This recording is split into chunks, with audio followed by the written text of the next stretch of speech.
बिस्मिल्लाह। अच्छा, आज 10th class का हमने ऑब्जेक्टिव टाइप और सब्जेक्टिव टाइप पेपर डिस्कस करना है। तो ऑब्जेक्टिव टाइप में इनका जो मल्टीपल चॉइस आता है, ठीक है, आपका उसमें कुछ ग्रामर की चीज़ें आ जाती हैं, ठीक है, कुछ वर्ड्स ऐसे दे दिए जाते हैं कि इनमें से आपने सेलेक्ट करना है, कहीं मेटाफर आ जाता है, कहीं सिंपली आ जाता है। ऑलमोस्ट ये 15 मार्क्स का आपका पेपर होता है। आगे पहले होता था ABCD, अब उन्होंने आपको बबल्स आगे लगा दिए, उनको फिल कर देना है, ठीक है। B वाला बबल आपने फिल करना है या C वाला करना है, किसको करना है, ठीक है। तो आपने बबल्स को फिल कर देना है, ठीक है। उसमें बहुत सारी चीज़ें आती हैं, छोटी छोटी आती हैं, कहीं मेटाफर, कहीं एडजेक्टिव क्लास, कहीं noun phrase, noun class, grammar based है, सारे का सारा बुक बेस्ड नहीं है। आपको पता है कि अब जो नया सिलेबस आया है उसमें उन्होंने जो है वो बिल्कुल फॉर्मेट ही सारा चेंज कर दिया पेपर का। ऑलमोस्ट है पेपर ऑलमोस्ट उसी किस्म का, लेकिन ये कि बुक वाले जो क्वेश्चन आंसर्स हैं वो उन्होंने बिल्कुल ख़त्म ही कर दिए। वो जो क्रैमिंग को डिस्करेज करने के लिए उन्होंने ऐसा किया है कि बच्चों को क्रैमिंग ना करनी पड़े। और अब वही बच्चे जो है इस पेपर में कामयाब होंगे जो प्रैक्टिस पे बिलीव करते हैं, जो मेहनत पे बिलीव करते हैं, जो कुछ सीखने पे बिलीव करते हैं, ठीक है। तो उन बच्चों की कामयाबी के चांसेस ज़्यादा हैं। अब ये नहीं कि आपने वो, पहले तो ये होता था कि कोई कमेंडेंट आपको बना दिया जाता था कि ठीक है जी आपने इसी बुक के अंदर से पढ़ना है। अब कहीं से भी पोएम का, किसी भी पोएम का कोई स्टेंजा आपको उठा के दे दिया जाएगा और वो आपके एबिलिटी लेवल के मुताबिक होगा, आपके अंडरस्टैंडिंग लेवल के मुताबिक होगा। ऐसा नहीं होगा कि जनाब वो कोई बिल्कुल ही जो हाई लेवल का आपको उठा के दे दिया जाएगा स्टेंजा, नॉर्मल सा 10th का जो लेवल है उसके मुताबिक स्टेंजा दिया जाएगा और उसके नीचे फिर क्वेश्चन आंसर हैं। ये सारा सिलसिला है।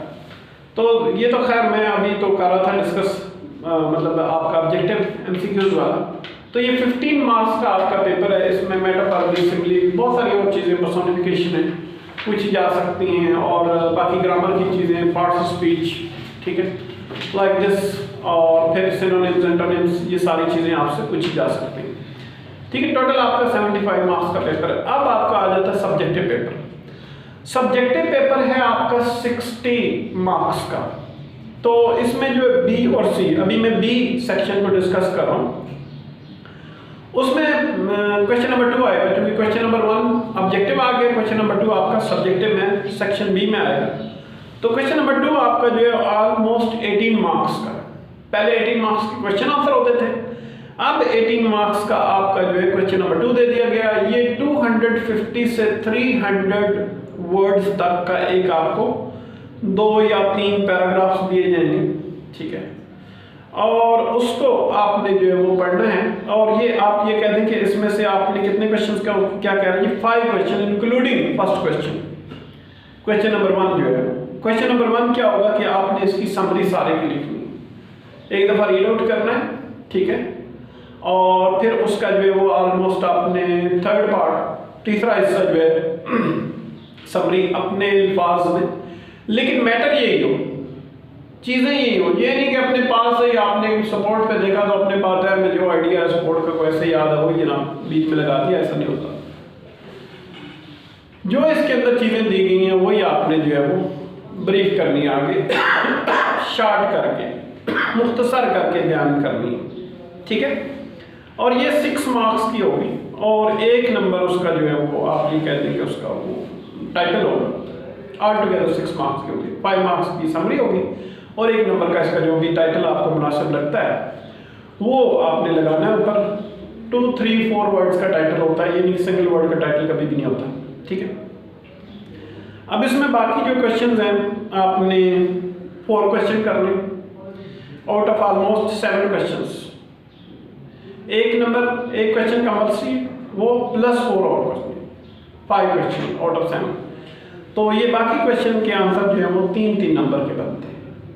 3 × 4 कर दें तो ये 12 मार्क्स ये और 6 मार्क्स वो 18 मार्क्स का ये बन जाता है।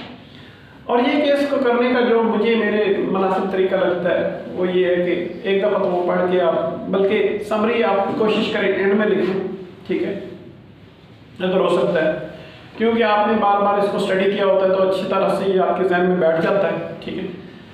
सबसे पहले जो बी डायरेक्ट। मैं कहूँगा कि आप बजाय ये कि इतनी सारे का सारा बार बार पैसेज पढ़ेंगे, क्वेश्चन पढ़ें और उसका आंसर ढूंढने की कोशिश करें। अब ये नहीं होगा कि आपने ये ब्रैकेट लगाई, इधर ब्रैकेट लगाई और वो उठा के लगा दिया, कॉपी पेस्ट नहीं करना।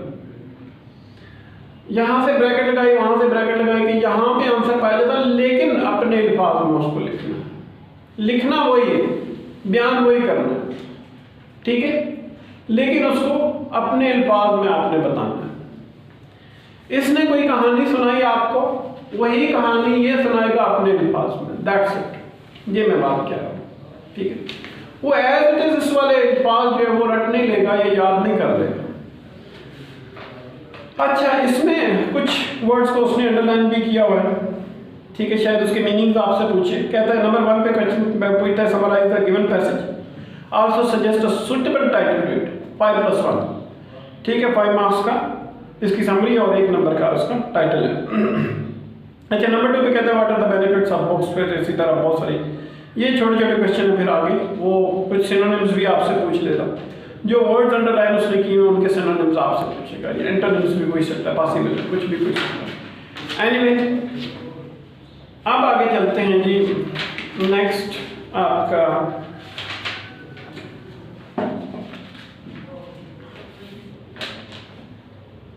ये क्वेश्चन नंबर कौन सा बनता है, थोड़ा 1 मिनट, ये तो आपका क्वेश्चन नंबर 2 बन गया, ठीक है। और इसके बाद क्वेश्चन नंबर 3 जो है आपका, वो जो है वो ये बनता है। हाँ, कहता है कि एक स्टेंजा आपको दे दिया जाएगा या 2 स्टेंजा दे दिए जाएंगे और ए और बी में, ठीक है, ये 2 मार्क्स का होगा, ठीक है। और उसमें कहता है कि पैराफ्रेज करें, किसी एक स्टेंजा को पैराफ्रेज करते हैं, दोनों में किसी एक को पैराफ्रेज करेंगे, 2 मार्क्स की पैराफ्रेजिंग आ जाएगी। और फिर इन्हीं स्टेंजास के अंदर से कुछ आपसे क्वेश्चन पूछ लिए जाते हैं, ठीक है, तो वो भी 2 मार्क्स के होंगे, 6 मार्क्स ऑलमोस्ट, ठीक है, ये बन जाएंगे, ठीक है। कहीं मेटाफर आपसे पूछ लिया जाएगा, कहीं वो कहेगा कि ठीक है थीम पॉइंट का अपने अल्फाज में लिख दें, ठीक है, या ये कि फिर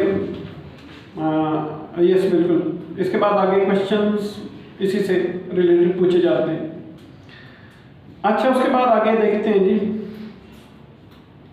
ए पार्ट में तो आपसे स्टेंजा की पैराफ्रेजिंग होगी, बी पार्ट में कुछ 2 स्टेंजा दिए जाएंगे, उन दोनों में से कोई एक करना होगा और दोनों के नीचे 2 क्वेश्चन होंगे, उनके आंसर हमने देने, 2 नंबर के वो जो है क्वेश्चन आंसर होंगे।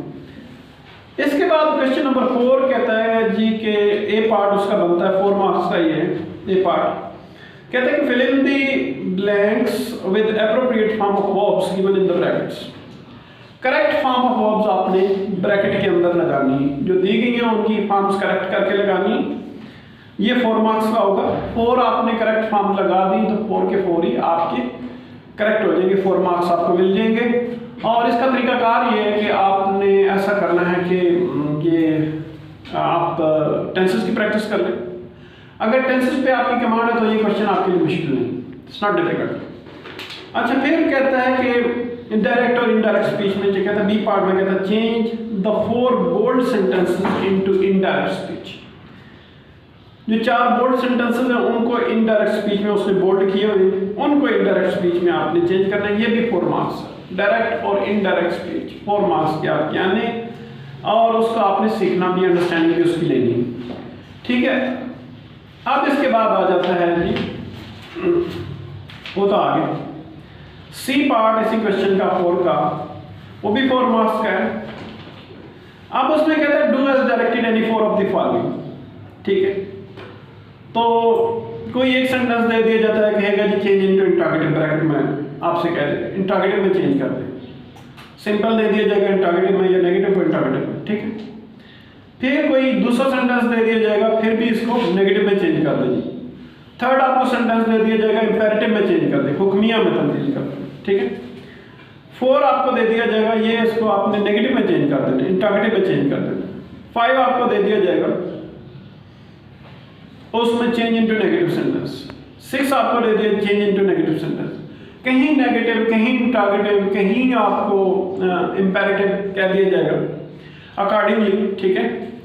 तो इस तरह के सेंटेंसेस होंगे उन्हें, और ये आपसे चेंजेस पूछी जाएंगी, और ये 4 मार्क्स का होगा। 4 आपने ठीक कर दिए। ये भी अगेन मैं कहूँगा कि कुछ टेंसेस पे कमांड हो, और साथ में डायरेक्ट एंड इनडायरेक्ट भी थोड़े बहुत आते हो, तो इंपेरेटिव की सारी चीज़ें आ जाती हैं। ये तो डायरेक्ट एंड इनडायरेक्ट हो गई, तो और वो टेंसेस हो गए। इसके बाद आपका सेक्शन सी आ जाता है। सेक्शन सी जो है इसमें 24 मार्क्स आते हैं, और क्वेश्चन नंबर 5 में कहते हैं कि write an application to the managing director of a firm for the post of manager. कोई एप्लीकेशन आ जाएगी, अनसीन ही एप्लीकेशन आ सकती है, ठीक है, इसने यहाँ पे बिल्कुल ये अनसीन दे दी। या फिर लेटर आएगा, write a letter to the editor of newspaper about the nuisance caused by the excessive use of pressure horns in the city during examination days, drawing attention of the concerned authority to take the remedial measures। तो फिर letter to the editor कोई भी आ जाएगा, या मतलब बहुत ज़्यादा लोग हॉर्न्स यूज करते हैं। Keep silent please, be attentive. 1 2 3 eyes on me. जी बेटा, तो ये लेटर टू द एडिटर आपका आएगा, वो जो हमारे इनफॉर्मल लेटर फादर को लिखें, मदर को लिखें, बहन को लिखें, भाई को लिखें, दोस्त फ्रेंड को लिखें, मेरा ख्याल है वो ख़त्म ही, ख्याल क्या ख़त्म ही कर दिए इन्होंने जी। आपके फॉर्मल लेटर्स आ गई या एप्लीकेशन आ गई, ठीक है, दोनों में से कोई एक, या लेटर तैयार कर लें या एप्लीकेशन। चलिए हम ये कर लेंगे कि सिर्फ लेटर तैयार कर लेते हैं, ये चलो यूँ कर लें, तो ये 8 मार्क्स जो है वो हमारे तक के। दोनों तैयार कर लें तो आपके नॉलेज में इजाफा होगा, इट्स गुड फॉर यू। मैं तो रिकमेंड करूँगा दोनों तैयार करें। जो शौक रखने वाले स्टूडेंट्स हैं वो दोनों तैयार करें, जो स्मार्ट वर्क करने वाले वो चलो लेटर ही तैयार कर लें, नो इशू, ठीक है। लेकिन समटाइम ऐसा भी होता है कि लेटर बड़ा मुश्किल किस्म का दे देते हैं, तो फिर आपके पास चॉइस रह जाती है एप्लीकेशन। इस वजह से दोनों चीज़ें थोड़ी थोड़ी तैयार होनी चाहिए कि कहीं भी आप इमरजेंसी लैंडिंग कर सकते हैं। एप्लीकेशन अच्छी आती है, एप्लीकेशन लिखते हैं, लेटर अच्छा आता है, लेटर अच्छा लिखते हैं। एनीवे, नंबर 6 पे कहता है कि describe your daily routine using appropriate correct transitional devices at least 6 for connecting your ideas logically in a paragraph. तो अपनी डेली रूटीन आपने लिखनी है, मतलब डेली रूटीन से मतलब कुछ भी आपसे पूछा जा सकता है कि एक आपने पैराग्राफ लिखना है जिसमें ट्रांजिशनल डिवाइसेस जो है वो आपने यूज़ करनी है, और लॉजिकली उनको आपस में सेंटेंसेस को कनेक्ट। ट्रांजिशनल डिवाइसेस क्या होती हैं? ऑल दो, हाउएवर, ठीक है, बट, वेयर एज, व्हेनेवर, ठीक है, इस किस्म की ये डिवाइसेस होती हैं, इनको आपने यूज़ करना है। इनका यूज़ भी हम सीखेंगे इंशाल्लाह, ठीक है। और क्वेश्चन नंबर 7 जो है वो कहता है कि write an essay on any one of the following topics. ये भी आपका अनसीन ही होगा।